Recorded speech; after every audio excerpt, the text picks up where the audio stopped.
Slater Crusaders, America's the greatest country in the world. Hope you had a great weekend, great Mother's Day. Welcome back to it. Coming up in a few minutes, we're going to talk to Professor Vincent Racaniello, our Columbia University virologist hour. He's works for us, the way I word it. And then Mike Lindell, the My Pillow guy, is going to be here as well.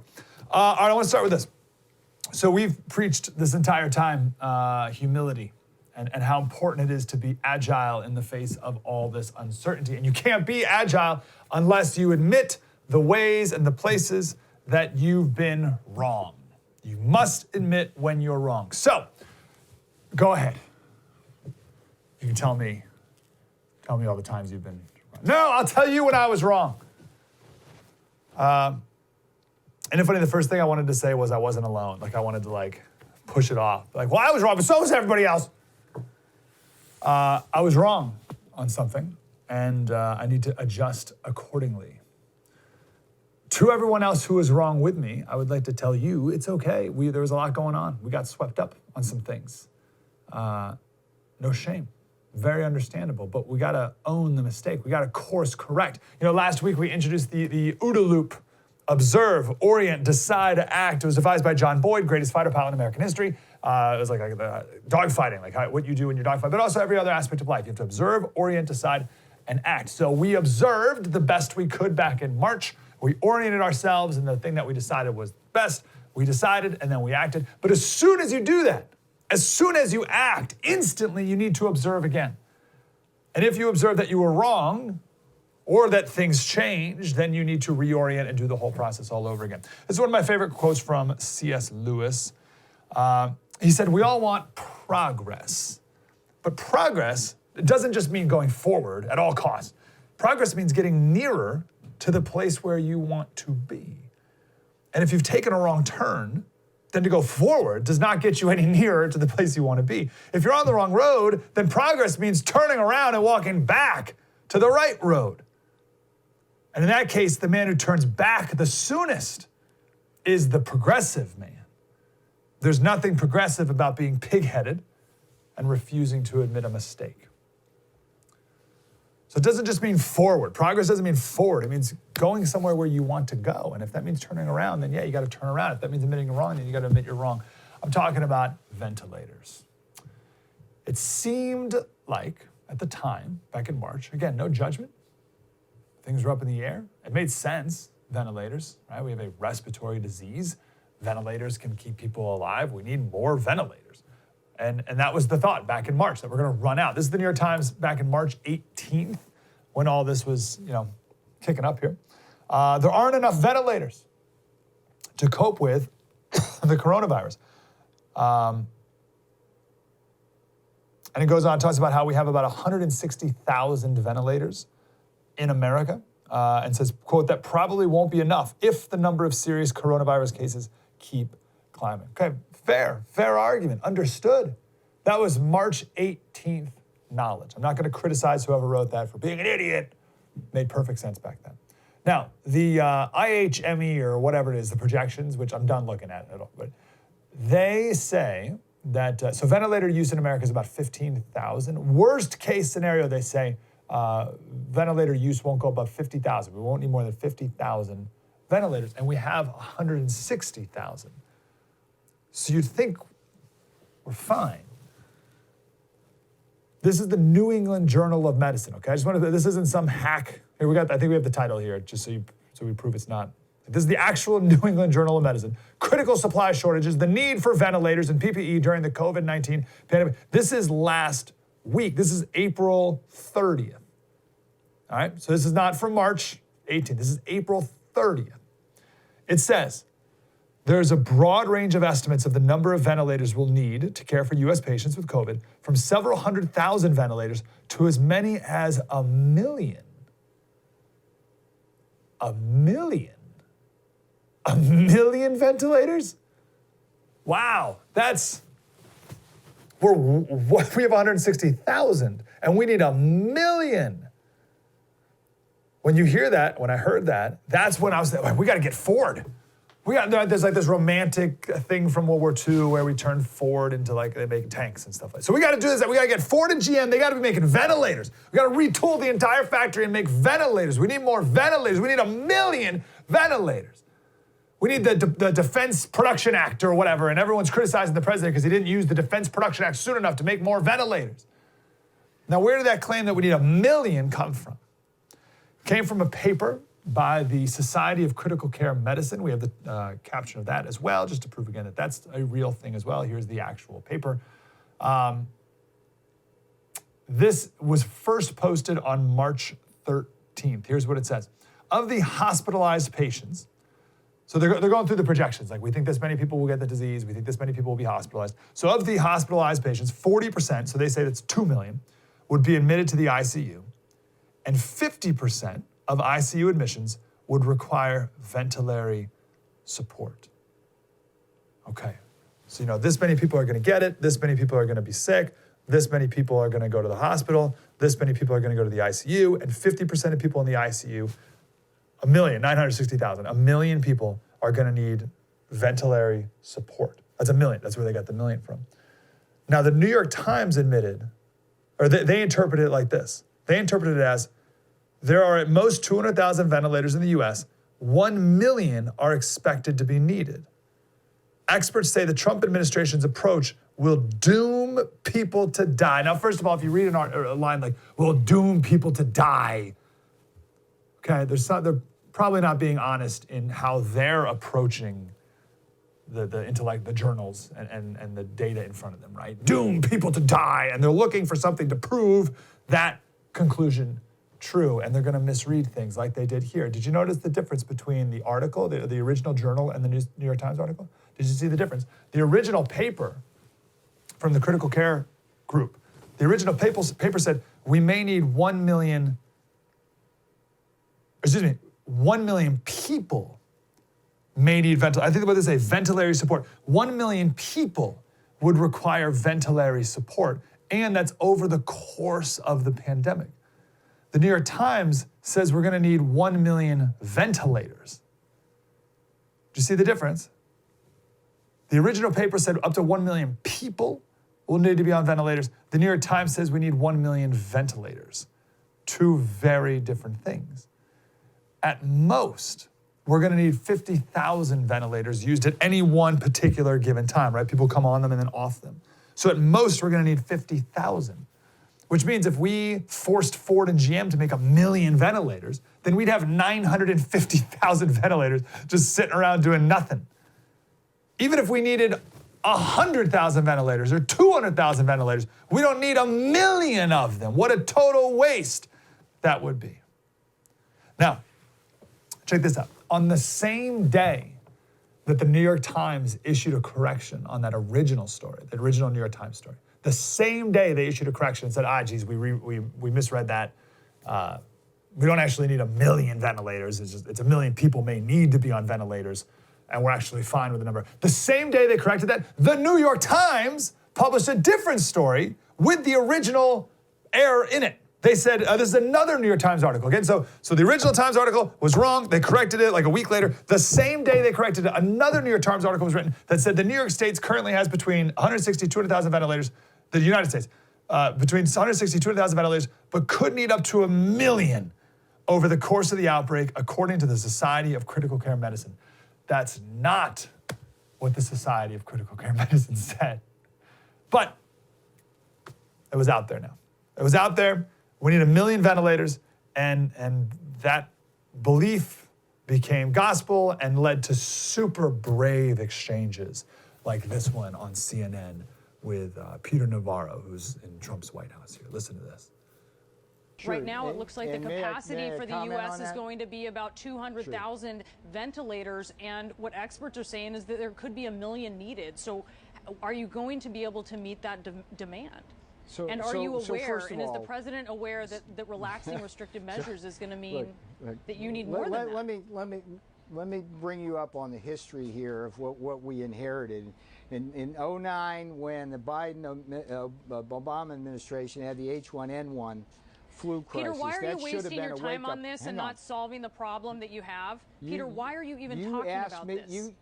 You made the claim that this I did not. administration was ill-prepared. I am trying. Run the I mean, that's a tape. fact, I just Peter. heard that. I run That the is a tape. You just said that. fact, Now let me Peter. respond to that. I'm asking you. Let I'm me asking you if you're going to Brianna. be able to get to a million Brianna, ventilators. Why do you? I'm trying to respond to you, and you keep like interrupting me. My question, like, Peter, let's is: just Are have you a going to be able to conversation get here. to a million? Let's Can you just get to have a million conversation ventilators? here. You keep talking in my ear, and you won't let me talk. May I speak, please? Will you answer okay? the question? Can you get to a million ventilators? I hate crap like that so much. Oh, but she's so brave. She's such a hero. There were headlines after that. Keeler, or whatever her name is, Keeler to Peter Navarro, you're wasting everyone's time. Which if you listen back, that's not even what she said. She said, why are you wasting your time? But it was headlined as, why are you wasting everyone's time? CNN's Keeler gets into fiery exchange with White House officials. My favorite was CNN anchor shreds Peter Navarro. Like what, total garbage. But again, it was all based off the million ventilator misperception. And we swing it back around to the New England Journal of Medicine, which got tricked. New England Journal of Medicine got tricked in this whole game of telephone, saying again last week that we need 1 million ventilators, and it's not true. So listen, things move really fast. It's all good. We thought ventilators worked really well, thought we needed more. Turns out they may not even help that much to a lot of patients. We have plenty of them. We don't need to nationalize the ventilator industry. We don't need to spend the money retooling Ford factories to make ventilators. And also, if we did need that many ventilators, we would also need nurses to use them with patients properly, and Ford can't mass produce those. But it doesn't even matter. They're not even necessary. We don't need 1 million of them, is my point. We need some of them, but not 1 million. We got plenty. So no shame, no hard feelings, except for the hacks who use this purely as a punching bag to attack Trump, right? They never cared about helping people in the first place, only to score political points. So hard feelings for you guys, because you're awful. But for everyone else, no hard feelings. Let's course correct, because we don't want to waste a lot of time and money on something that's not necessary for us to do. And it's always worth asking, what else do we need to course correct on? Let's start with this, though. Coming up next, we have our virology professor, Vincent Racaniello from Columbia University. I got a ton of questions from the week. He's got answers next. True story, Mike Slater. Spread the word.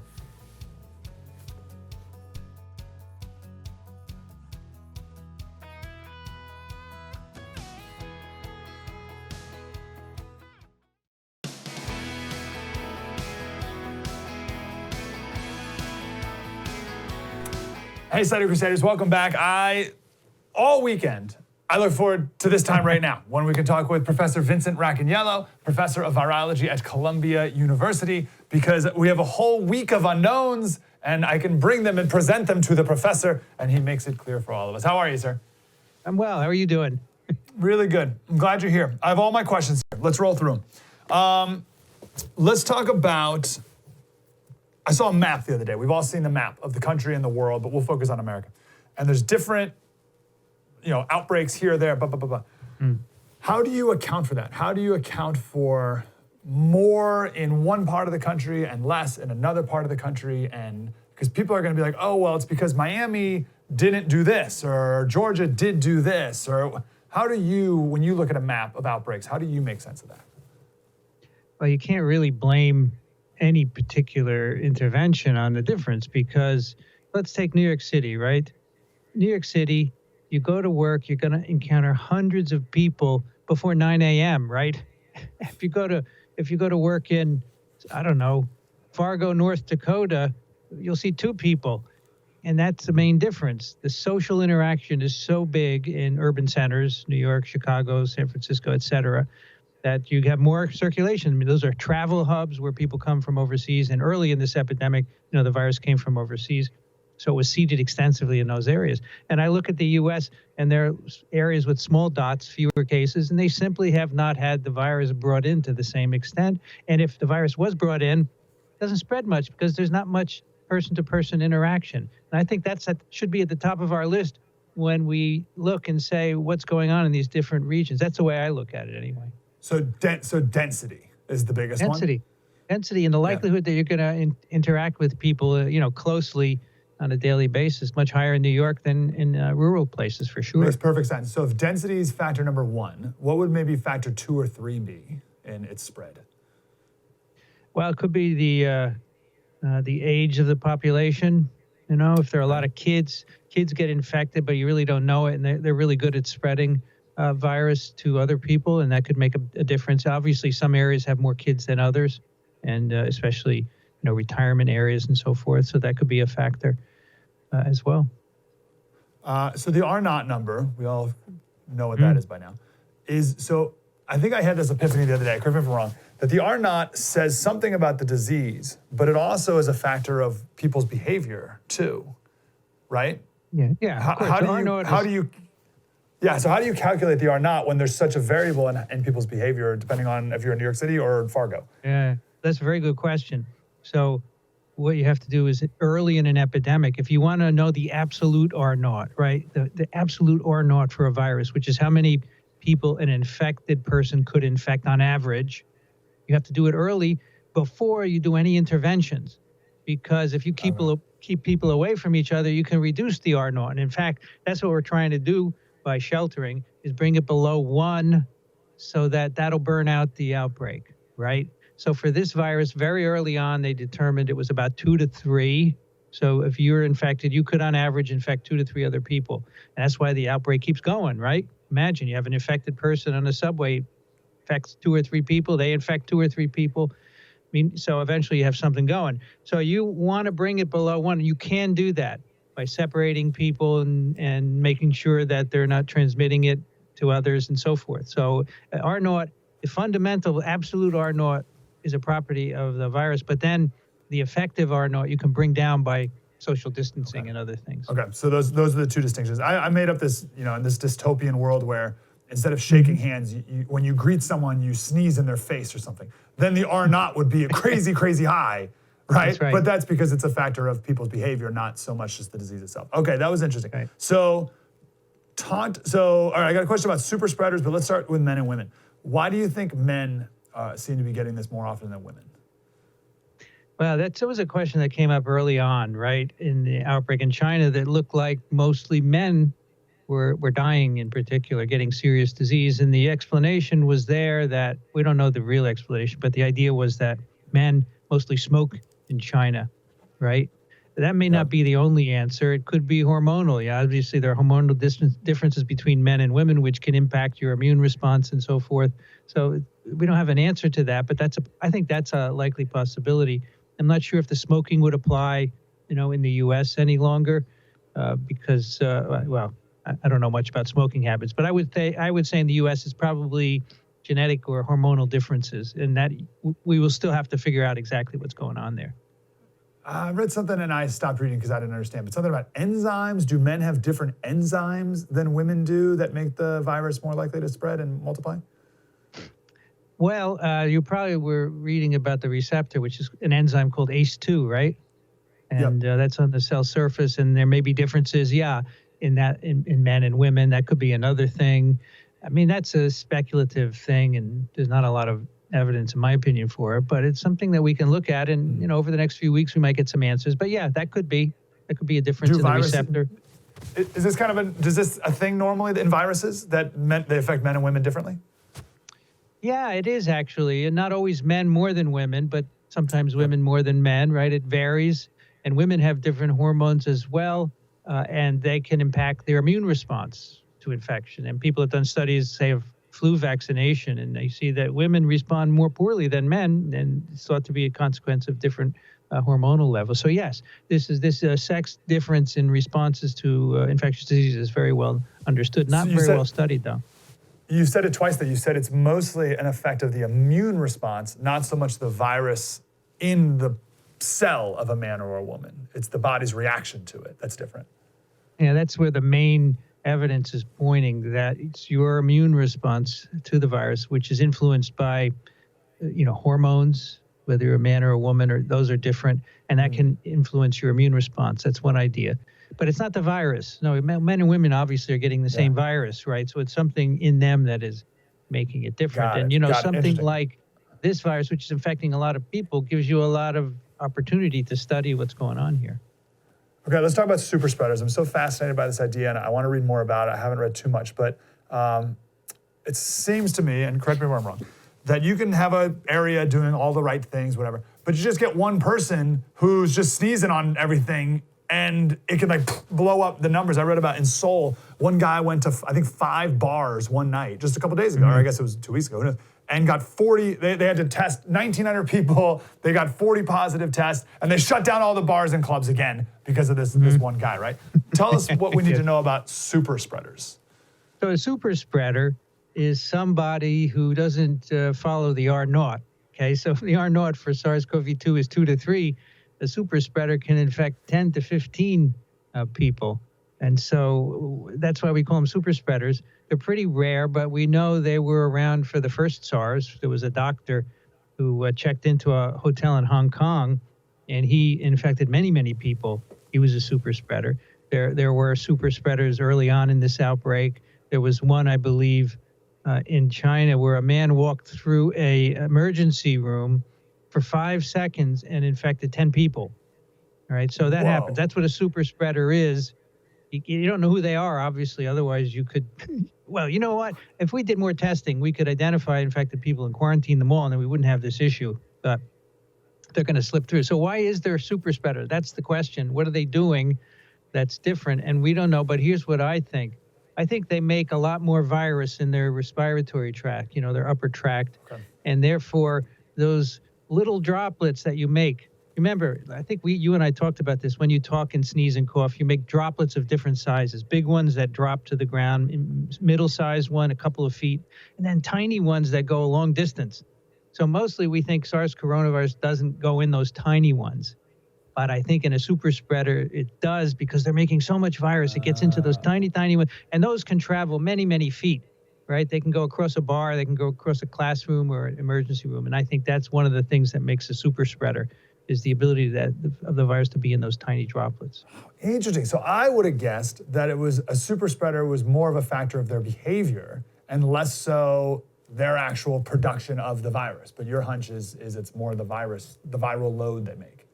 Yeah, I think so. I don't think, a doctor in Hong Kong, I'm not sure, the guy in the bar, they're all so different. I think the only thing they have in common is they're making aerosols, right? And I think that's probably what's in it.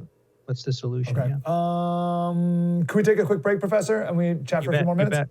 Okay. Professor Vincent Racaniello, Columbia University. I forgot to promote. I'm sorry. This Week in Virology is the professor's podcast. He's been doing it for 12 years. Please check it out. You'll be the smartest of all your friends. More True Story. Mike Slater coming up.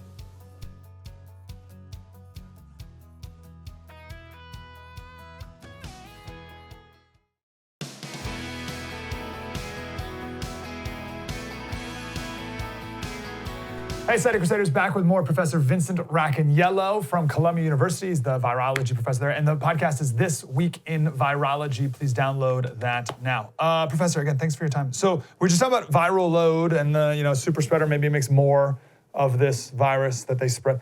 Can you help me visualize viral load? Like, I don't even know how to think about that in my brain. What does that look like? It's really simple. It's just the amount of virus you're making. So you have, cells, your body's made of cells, right? All kinds, many, many cells. And in your respiratory tract, just think of the inside of your nose. It's lined with nice layer of cells. They're covered with mucus. And those cells get infected by the virus. And the number of viruses each cell makes is the viral load, basically. So some people, maybe the load is a few hundred or 1,000 viruses per cell. So just think of all those cells in your nose churning out virus. And the mucus, that's the viral load. Just the number of particles. And a super spreader could have a lot more, could have 10 times more per cell in that in your nose, maybe because their cells are more receptive to the virus. The virus does better in them and so forth. So viral load, and that doesn't just mean in your nose. For other viruses like HIV, we talk about viral load in the blood. It's the same thing. You take a little blood and you measure how much virus is in it. So that's pretty straightforward, I think. Can you give me some numbers so I can visualize that a little bit? You mentioned hundreds or thousands. So is that like hundreds per cell? That's how much virus each cell's making? Yes. Depending on the virus, a cell can make hundreds to thousands of new virus particles, right? It's amazing. Over what time period? Over hours SARS coronavirus, maybe a day at the most. And some viruses are even faster. Some take longer. But that's the strategy for existing for viruses. They make a lot of viruses per cell. They get in a cell, they take it over, basically. And they say, you're not doing anything normal that you usually do. You're making viruses. And they do that for hours, and then they die. And then the viruses come out of the cell, and they spread to another cell. So thousands of viruses per cell. You can imagine, so your nose in that mucus, there are millions of viruses in that mucus. And that's why when you touch your finger, you can have a lot of virus on the mucus on the tip of your finger and spread it to someone else. Amazing. Okay, I as you know, I am a expert armchair virologist, and I've just been crushing it lately, Professor. So I did a segment the other day on the difference between virus strains and lineages. Now, obviously, I said all that needs to be said because I'm so brilliant at this. I went to the University of Wikipedia, sir. I'm not sure if you're familiar. So what do we need to know? Because I hear all these headlines about like deadly strain, and with strains, people throw around strains like everyone knows what they're talking about. What's the difference between a strain and a lineage? Okay. So and do we need to be worried about mutant strains? I'll send you my virology exam, which today is ongoing in my course. Okay, if you want to take it. Wow. Could I do better on this exam than I did when I was in college on my actual science classes that I took? I don't know. That's right. This past week that's been in the news. What's a strain, and how many strains of SARS-CoV-2 are they? Okay, there is one strain of SARS-CoV-2. Every time we get a virus from a patient, we call that a virus isolate, okay? Take it from me or isolate, a virus isolate. And that's, we have many, many hundreds of those, and their genomes have all been sequenced, and we know they differ slightly. And so people assume, well, if my isolate is different from yours by 2 bases, then it must be a new strain, but that's not the case. It's just another isolate. And the strain is when the isolate has a different property, a really important property. And a property that could differ would be how much virus comes out of each of those cells in your nose. That could be different among different strains, but we haven't seen that yet for SARS-CoV-2. The ability of the virus to cause disease, it could be mild or more serious. That's a property that could lead you to say, there's more than one strain of the virus. But so far, we have no good evidence that any of the isolates of SARS-CoV-2 are different enough to warrant calling them strains. Although you will see people talking about it all the time, but East Coast, West Coast, U.S. strain, not true. Okay, I've heard the analogy that isolates, virus isolates, would be like the difference between a black corgi and a brown corgi, and a strain is the difference between a corgi and a Great Dane. Is that amateur virology fair, or would you dismiss that? I don't know about dogs. My understanding is dogs are all one species, right? And so what distinguishes a corgi from a Great Dane? I'm not strong on dogs. I have a couple, but I don't know much about them. Okay, so I don't fair want to enough. agree with that. I don't want to agree with that. I don't want to mislead.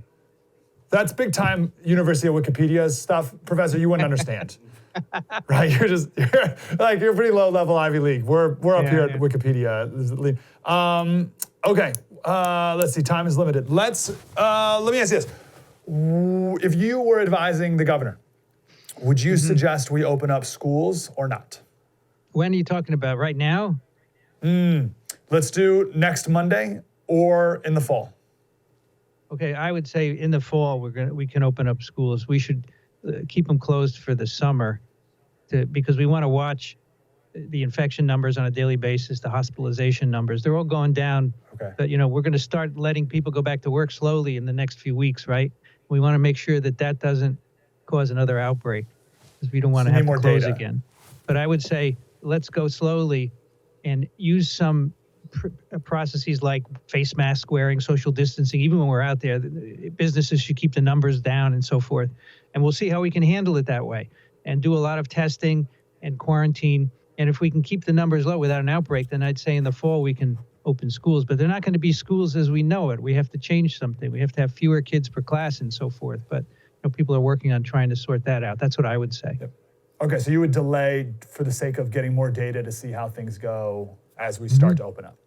That's right.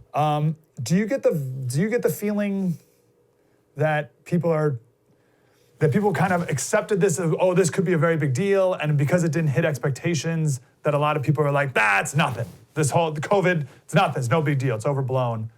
Everything's fine. Do you get that vibe, or slash, is it a big deal? You know, in our podcast, we get a lot of emails a day, so I got to have a sense of what people are thinking, not just throughout the U.S., but really many countries in the world. And some people are like that. They're saying, you know, it wasn't a big deal. Can we just go back to work? But other people recognize that what we've done has helped, and they're cautious. So I think it's a mix, just like anything else with humanity, right? You got both sides. But it also depends where in the U.S. you are, because as we talked about earlier, some parts have gotten very few infections. And so they're thinking, what's going on here? Why can't I go back to work, right? Yeah, so what do you say to my friends in Tennessee, where, you know, it's not a huge outbreak, and when my wife's, where she grew up, there's like no known cases. Now that's a factor of no testing really either. But what would you say to them, that it is a big deal, that they should stay locked down, or what do you say? Oh, so they're locked down in these areas, even where there are not a lot of cases? Is that right? They were, and now they're kind of opened up again and going back. Yeah, they're like my friends were at Longhorn Steakhouse the other day. No masks, sitting wherever. Well, I would say that you tell them, look, in other parts of the U.S., like New York, it's been hell. A lot of people have died. And so you haven't had the same situation because you have fewer people. So don't think it's been irrelevant. But if you have had very few cases and you're going back to work and you're not wearing masks, you can continue to do that. But remember, if you have an outbreak, you're going to have to shut down. So maybe you want to think about wearing masks just to prevent it, even if for a month or so. It's not such a big deal. Yeah. Why did... okay, two big questions. Then I want to ask... Well, let me just go right to your research you're doing now. We were talking during the break about... you said you had a lab, and I said, what lab? And you said you're studying this virus, enterovirus 68. Can we introduce that to us now? Because we all need one more thing to be concerned about. Yeah, that's right. Well, just to let everyone know, there's more than SARS viruses out there. So everyone knows polio virus, right? It used to cause childhood paralysis. We made vaccines. We pretty much conquered it, although there's some cases still, but it's on its way out. This is a related virus, enterovirus 68. And we learned about it not too many years ago. It suddenly started causing big outbreaks of respiratory disease, mainly in kids, and mostly in the late summer and fall. And the scary part, the respiratory disease itself could be dealt with, but the scary part was a very small fraction of kids, maybe 1 in 100,000, 1 in 10,000 got paralyzed from this, and they can't recover the use of their limbs. All right. And so this is kind of like polio in the sense that it's causing paralysis. It's a very different virus. And so this has now happened every 2 years. It happened in 2018, 2016, and 2014. And so we're expecting one this year in the late summer and fall. And, we think the numbers go up every year, so it's getting more and more serious. And so something has to be done. We actually had a meeting in February, just before the shutdown, on what we could do about this. What kind of numbers are we talking? All right, so all the cases in the U.S. of kids who are paralyzed is approaching 700. So it's much, much lower than, COVID-19 related deaths. Sure, but but if it's your kid paralyzed for the rest of his or her life, that's not good. So we should have some therapeutics for these kids, right? And it's really hard to figure out what to do because there are a lot of these infections that go on and you can't treat everyone. And by the time you get paralysis, it's too late really to do anything. And so it's a bit of a conundrum what to do. Did this virus also start in a Wuhan lab? No, I'm just joking, Professor. I won't put that on you. But in all seriousness, though, where do things like this come from? And so this is actually going to be one of my questions. So where do you think this one virus that you're studying came from?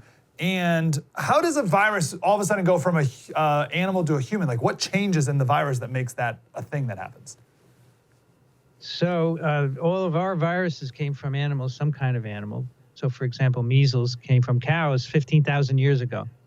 And, before agriculture, we never grew cows and raised them and put them all together. They just wandered around wherever they lived. And then humans said, we can eat these and use their milk. So they made herds of cows all together. And then the humans who took care of them got their virus. And that's what we got from measles virus. So whenever we encounter animals, we get their viruses. Now, admittedly, in New York, not so common, but you can get rabies from a raccoon, right? So that's an example of that. And so this virus, Entero 68, we first discovered it in California, actually, in the 1960s. We don't know where it came from. It probably jumped into humans hundreds of years ago, and we haven't sorted that out yet. But it's just, like every other virus, it came from some animal. Polio, the same thing. It came from some animal hundreds of thousands of years ago. We don't know which one exactly. But that's the thing. If anybody remembers anything of me, remember every human virus came from an animal at some point, not just SARS-CoV-2. And is it just some part of the virus changed as it spread, that it finally was able to be spread into a human? Right. So as viruses reproduce in animals, they're mutating always. There are little changes happening just randomly. And sometimes, because viruses make so much of themselves, you're going to get a specific change that allows it to infect a different species. Whoa. And in some cases, it's humans, but also animals transmit it to each other as well. It's just a random thing. And sometimes they take off and sometimes they don't. So SARS-CoV-2 is an example of mutations that arose in a bat somewhere and somehow got into people and it took off. And you guys have so many people, many animals. As they want you to believe, Professor, as they want you to believe. Professor over here doesn't believe in the lab truth, but I'll work on that. I'll work on that, everyone. Professor, hey, we got to go, sir. I hope we can do it again next week. You bet. Happy to talk to you. Thank you, sir. This Week in Virology is the podcast. This Week in Virology, you can download that now. Mike Lindell coming up next. True story. Mike Slater, spread the word.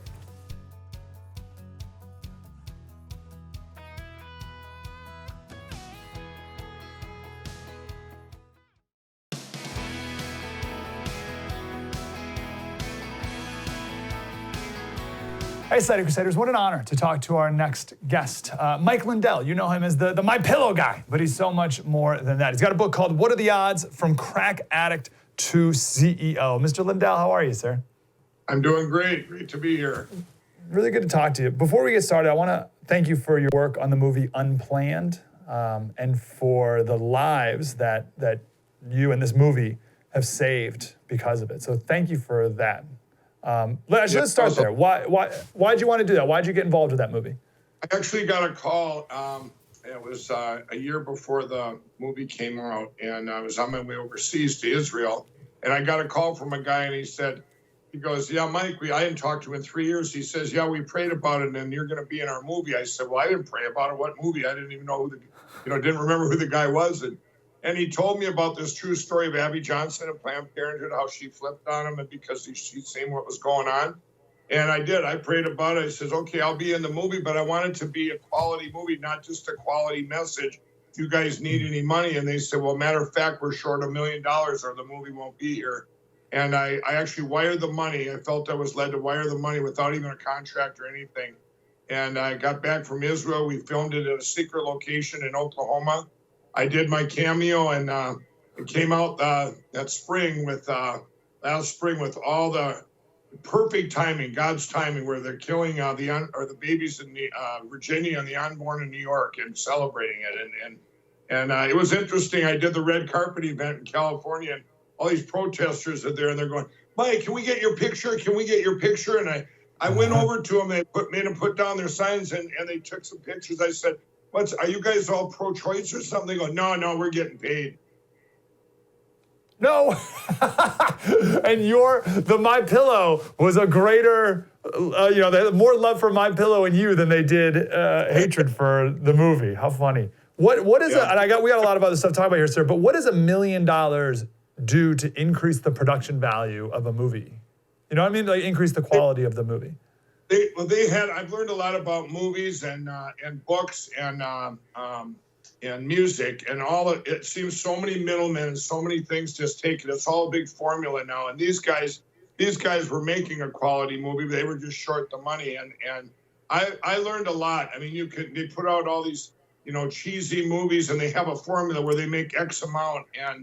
And this was not the case here. These guys were really wanted to get a great movie out there, and they were just short on their budget because I think people become snake bit in the business. They get into a movie, nothing comes of it, and they get all these promises based on one or two movies that were home runs, and but it made a big difference in the movie Unplanned, and it was I love the actor Ashley Bradshaw, she and Abby Johnson, and I just got to know them all, and it was just amazing. No, it's awesome. Well, everyone needs to go watch that, obviously. Sir, when you were in the depths of your addiction and in the worst place where you've been, did you ever think, in a couple of years, I'm going to be at the White House talking to the President of the United States? No, and I want to tell you that when I quit everything, and by the grace of God, you know, I thought that, you know, well, I seen all my friends unemployed, lost their houses. I had already lost mine, and all these things. And then things started happening to where Donald Trump had reached out to me in the summer of 2016 to meet him in a private meeting in New York about my stuff being made in the USA and everything. And I left there. I'm going, wow, he's going to be the greatest president ever. And I talked to his employees, and they all said great things about him. So I did my due diligence against everybody telling me, oh, you can't do that, you're going to hurt your business. But I want to tell you, the first time after he won, then I was invited to the White House for a manufacturing summit and for Made in the USA. And I walked in there when I was a kid. I was a big Elvis fan, a huge Elvis fan. And I had seen a picture with Elvis and then President, I think it was Richard Nixon. And them two together go, wow, you got to be Elvis Presley to be able to meet a president. It wasn't the other way around. It was this weird thing about meeting a president. I don't care who it was. But I walked in the White House, and there was that picture on the wall, and I'm going, wow, this is surreal. Here I am. You know, I might get to meet the president today. And we walk into this round table, and I said, and I see our name tags. I said, who's sitting here? And they go, the president is. I'm going, what? So I go live on national. And all my friends go, what's this crack addict doing sitting next to the president? Jesus has to be real, because this is impossible without God. I mean, I pitch myself every day, all this stuff going on. And it's just been, did I ever think that I knew my pillow was a big platform for something so divine, but I didn't realize it was going to get to where it's at today. What's the biggest way that you've changed, first since sobriety, and it could be the same, maybe different, of becoming a Christian? The biggest thing when I quit everything overnight on January 16, 2009, I never had the desire again. And that was, God freed me of that desire. And then I did go to a faith-based treatment center a couple months later to learn why I was an addict in the first place. But the biggest change was February 18, 2017, when I did a full surrender to God. And from that moment on, I'm able to, it's just a peace. It's not, I can't even describe it. It's a peace I don't have. I give all the worry, there's no fear, even with this pandemic. My company, I mean, I just have no fear now because I made Jesus the chairman of our board. I mean, he runs our company. I can be proactive in prayer rather than react. That's a big thing, because I used to be, if something was going bad, I'd be praying, God, please get me through this, you know. And now, and that might not have been God's will, but where is God's will? God's will is in the Word. So now it's being very proactive in the Word, and it's so easy for me to fulfill my calling. Right shortly after that, I went to U.S. Bank Stadium in Minnesota, where I'm from, and led 50,000 millennials in prayer and told my story. Now, here's a guy that couldn't talk. I mean, I was very introverted because of, for wounds I had. And I found out, there was a lot of forgiveness and forgiving myself for the past. But, I guess that's the biggest change is I'm able to, to just speak out and have a peace about everything.